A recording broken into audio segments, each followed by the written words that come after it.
Welcome to Business Success Tips, where you learn to make more money in less time and hopefully have a lot more fun. My guest today is Tom Piscitelli from, what is the company, Tom? Trust Training and Coaching. Trust Training and Coaching. Thank you, Tom. So tell me, Tom, what does Trust Training and Coaching do? And then maybe we can share some slides later on exactly how you do it. So I work with residential heating and air conditioning contractors, HVAC folks, and my mission is to help them be more successful in their businesses. Okay. So you have a plan to make that happen, right? Well, I do have a plan, and I've been at it for 30 years, so I feel that I'm very confident in helping the contractors be more successful in their businesses. Cool. So you have some slides you want to share with us so we can talk about how you do exactly that? Yeah, I do, and I would like to get started that way, and so... Okay. Right, great. So these are questions that contractors would ask naturally. So the acronym starts with tell the truth, and we would acknowledge that telling the truth is the right mission for any contractor.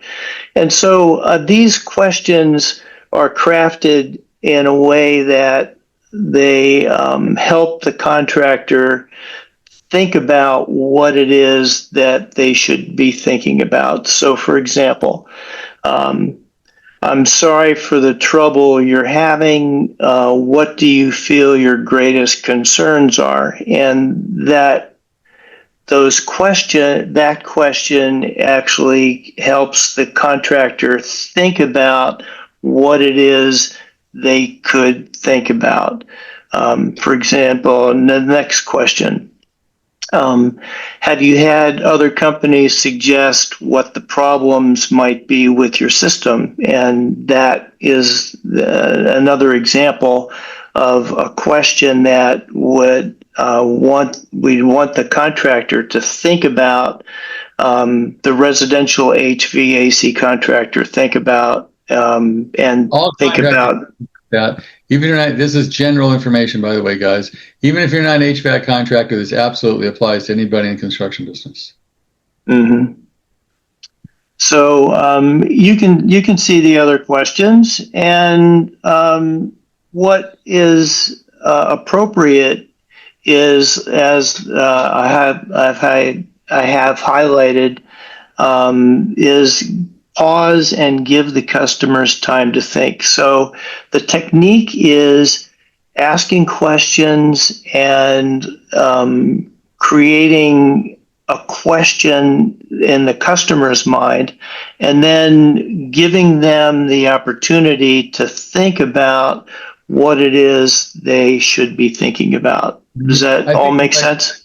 It's crucial because there's a big thing that he who talks first loses. I'm sure that before. So the thing is being patient, and even if there's this pause of like 10 seconds, don't jump in and try to fill the vacuum. Let the customer talk. Sometimes contractors have a hard time with that uncomfortable space, right?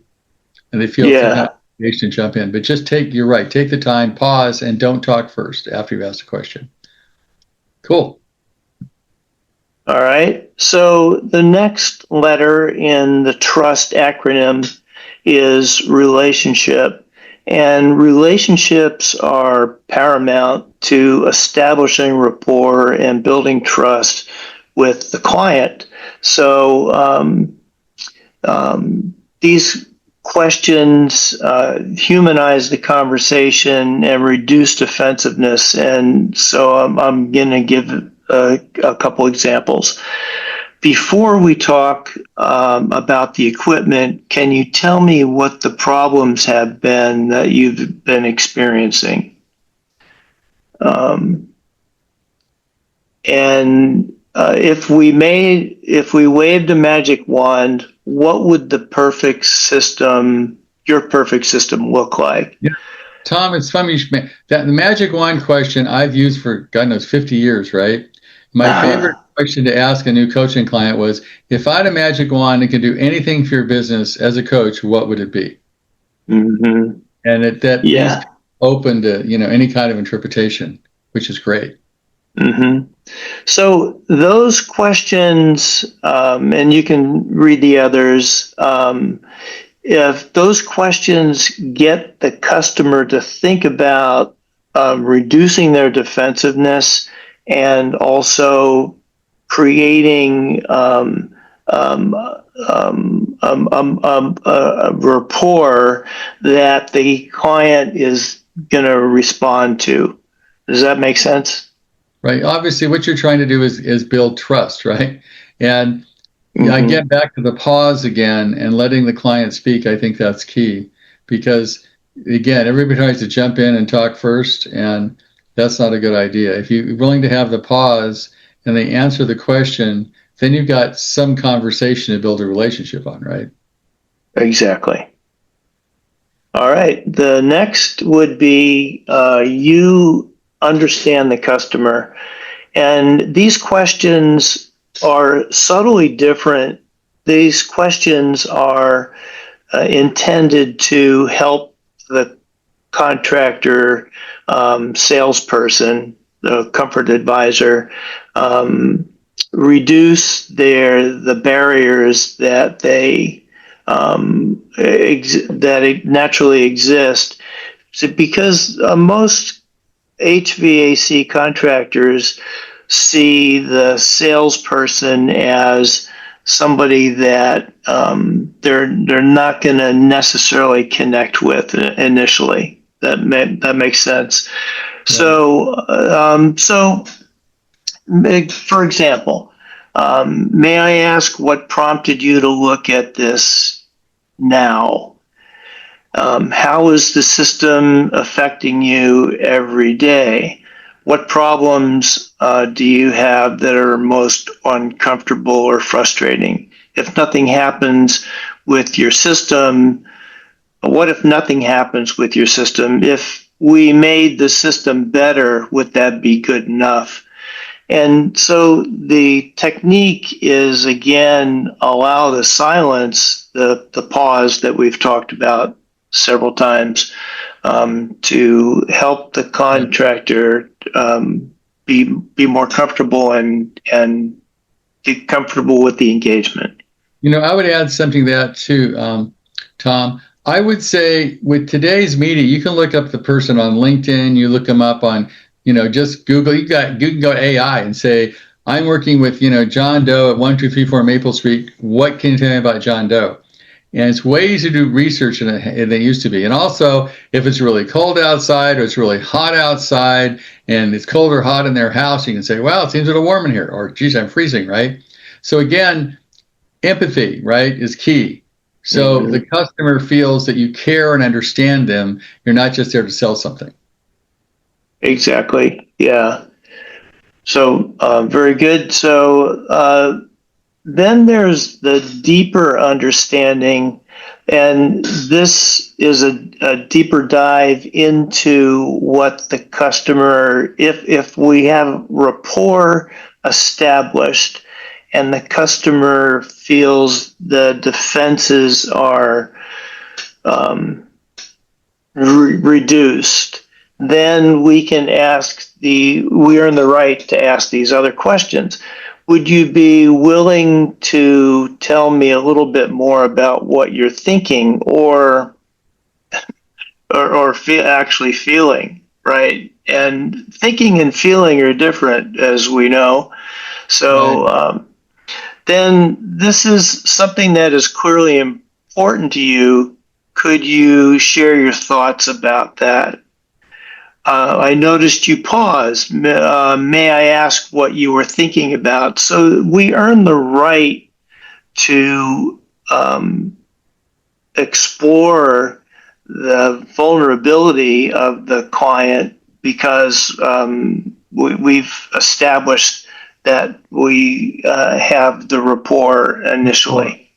And one of the things you might add to that, I might add that, Tom, is I'm sure you heard the concept of mirroring, right? Like if they have their arms folded, you fold your arms. If they're, back, you mirror where they are and then try to get them to move to be in more open position. So for example, one way to get people to open up is if they cross their arms and you cross your arms, and they can relate because you both have your arms crossed or your legs crossed. And then if you uncross your arms, sometimes they'll do the same thing, right? And they'll follow you again, which helps develop this rapport. It's all about connecting with this person. And I think these are all techniques to do that. Yes. So I'm reminded about a sales trainer named 𝗦𝗁𝗍𝗄𝗏. Have you heard of him by chance? No, tell me about Mike. So 𝗦𝗁𝗍𝗄𝗏 has the unique position, and it's the unique strategy where he asks questions and he doesn't have an agenda to sell anything.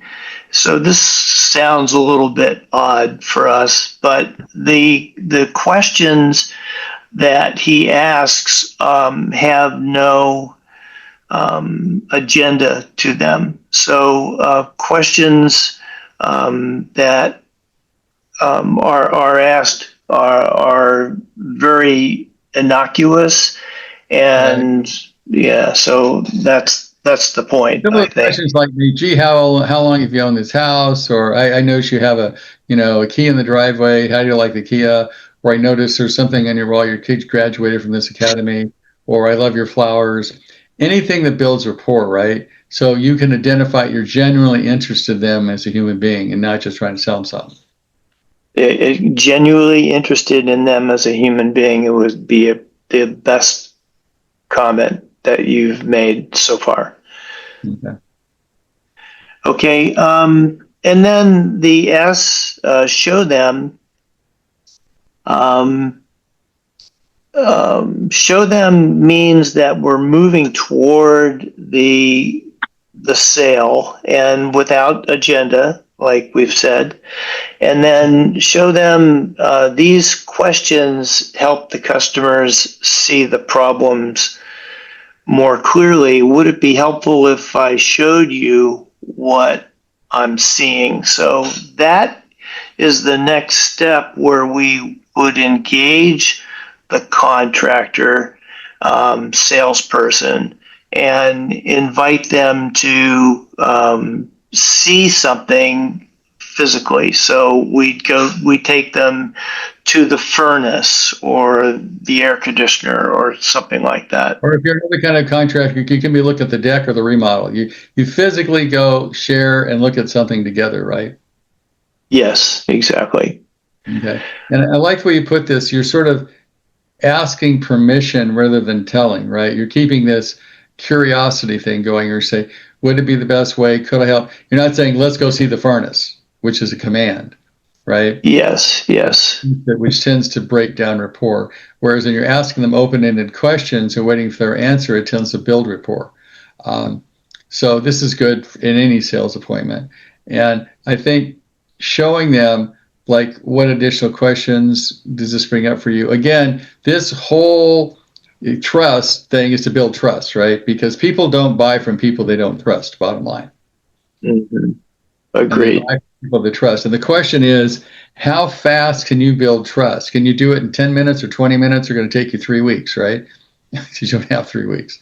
So I totally get this. So if you follow this trust acronym you brought earlier, that you do all these steps, the bottom line is when you're done with this, you feel that they trust you. And I would say, add to that, Tom, if you have to trust them too, right? I mean, you got to trust each other. Trust is a mutual thing.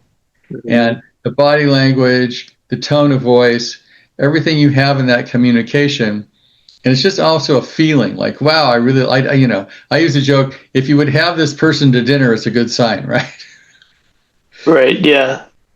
So the whole thing you're talking about is the fastest way you've learned to build trust in order that a person, once they trust you, then they'll probably listen to your advice, right? Agreed. Yes. And so you brought up an interesting observation that, and you probably know this already. So 1/3 of all communication is tone of voice. Mm-hmm. 30% of it, or 1/3. So tone of voice communicates a lot of information to people, and it's a subtle thing, but it is a very impactful thing. Right. Well, I would say don't talk to them like you talk to your kids, right? That's the wrong time. Right. You want to talk to them like your best friend. Yeah, agreed. Like for you, because people pick up on that, and it can be the rate of speech. It can be also eye contact is important, right? You look them in the eye. When you shake their hand, you have a firm handshake. Smile. I mean, all this stuff matters. And when you're good at it, sales, skyrocket. If you're bad at it, people don't trust you and they don't buy from you. But it's all that other stuff. It's not necessarily your product or your price. It's all this other stuff that I think is more important, actually. It is. I couldn't agree more. Because it's interesting. Somebody will go in and offer a discount price. Somebody follows them up and they charge, 50% more and they buy from the other guy. You go, why they buy from the other guy? Because they trusted him more than they trusted you. Right. Yeah, exactly. Cool. So, Tom, if people want to get in touch with you about how to do this and learn more, how do they reach you? So, my training and consulting business is a one-way, and Selling Trust is my business acronym. And so that is one way. And so that would be the most effective way to reach me. sellingtrust.com. Okay, that's pretty direct. Selling Trust. So if you find this happening and you need some sales training, I think Tom is a great person to do. He's been with for 30 years. And again, it's the ability to create trust rapidly is a skill that you can learn. And I think Tom's the perfect guy to teach you. So again, if you'd like to increase your sales, I would suggest you contact Tom at sellingtrust.com. Thanks, Tom. I really appreciate being here. This is great information. I hope people listen. All right. Thank you very much. Appreciate it.